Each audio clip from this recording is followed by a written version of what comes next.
Kedves ismerősömnél, Szecsényi Miklósnél vagyok itt Soroksáron. Én a járvány alatt meghívást kaptam több embertől, akik használták a gyógytinktúrámat, és mondták, hogy ide el kell jönnöm. Megérkeztem, és itt az utcán leparkoltam, és kijött a házigazda, és a járvány legnagyobb közepén, a rettegés csúcsfokán átölelt. Én olyan zavarban voltam, mert én szoktam az embereket átölelni, hogy a félelem elmenjen a szívükből, mert addig senki nem gyógyul meg, amíg fél. Tehát az immunrendszer addig nem tud működni.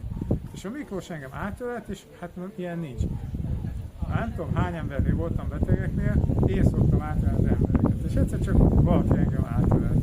Hát ezen ugye egy pillanatra megakadtam. És akkor utána a közösségben, így a beszélgetések, előadások alatt azt tapasztaltam, hogy nagyon sokféle témában jöttek itt előadók, és nagyon sokféle ember járt ide, és megengedték nekem, hogy többször is ajánljam ezt a gyógynövénykeveréket, és ezt mindenki elkészítette magának pálinkával, és iszogatták. És hát most Miklós megengedte, hogy a társaságot végigkérdezzük, hogy mi a tapasztalatuk, és a járvány alatt neked is hoztam, de szerintem te csak így megittad, mert finom, vagy nem is olyan finom, vagy használtad-e is esetleg, volt-e olyan, hogy köhögtél, vagy bármi, tehát így mondj pár szót, hogyha még emlékszel rá, mert már rég volt a járvány, de hogy mire emlékszel erre a... Hát arra emlékszem, hogy ott találkoztunk mindenkit üdvözlve, hogy akkor az a legbrutálisabb idő volt, ahol még egymásra nézni sem volt szabad állítólag. Igen.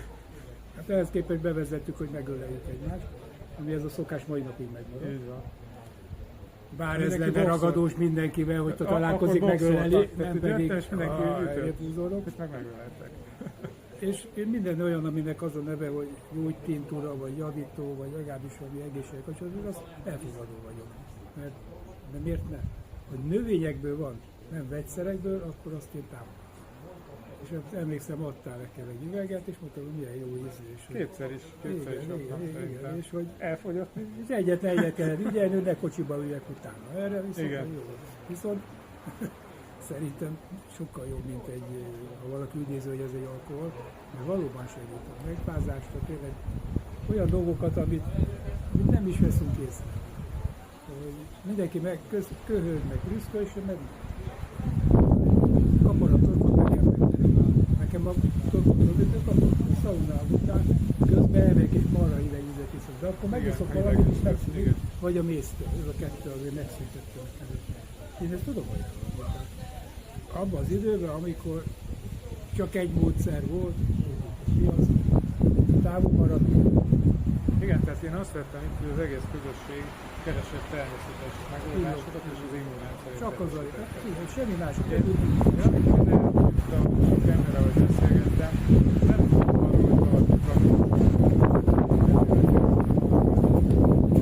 beteg lett volna.